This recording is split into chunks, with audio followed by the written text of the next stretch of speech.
Good morning, everybody. My name is Jay Clark. I'm one of the pastors here at Pulaski Heights United Methodist Church. Today is Friday, March 26th. Can you believe that next week we are already into April? It's also Holy Week next week. Now, if you've been following the Daily Word, or even if you haven't, you can go back and watch the one I did on Monday, because this is a continuation, okay? Do you remember back in early 70s, sometimes into the early 80s, where you'd be watching a television show and then it would say to be continued? And it wasn't just dramas, it was comedies or whatever. Well, that's kind of what I feel about these scriptures, because they are yin and yang of each other. They are, but they're right next to each other in the book of Matthew, chapter 16. Now, if you'll remember on Monday, we talked about Jesus saying, who do you say that I am? And Peter said, you are the Christ, you're the Messiah, the Son of the living God. And, Jesus was so happy with Peter, and then swore the disciples to secrecy, not to tell anybody. In the very next part of the story, this is all leading up to Holy Week, Matthew 16, verses 21 through 23.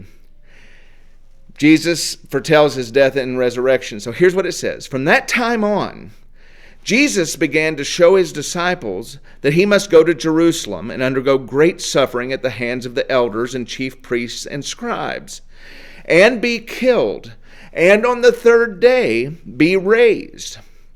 And Peter took him aside and began to rebuke Jesus, saying, God forbid it, Lord, this must never happen to you. And Jesus turned to Peter and said, Get behind me, Satan. You are a stumbling block to me, for you are setting your mind not on divine things, but on human things. So in the very next breath, Jesus is looking at the beginning of chapter 16. Jesus is looking at Peter saying, good for you. You know who I am. You know what we're doing here. And then in true Peter fashion, he shows that he doesn't get it again. And Jesus says, whoa, pump the brakes, pal.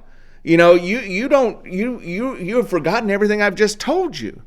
So as we head into Holy Week next week, we're not going to be able to be together until Easter at War Memorial Stadium, but we will offer some things on on Monday, Thursday, and Good Friday.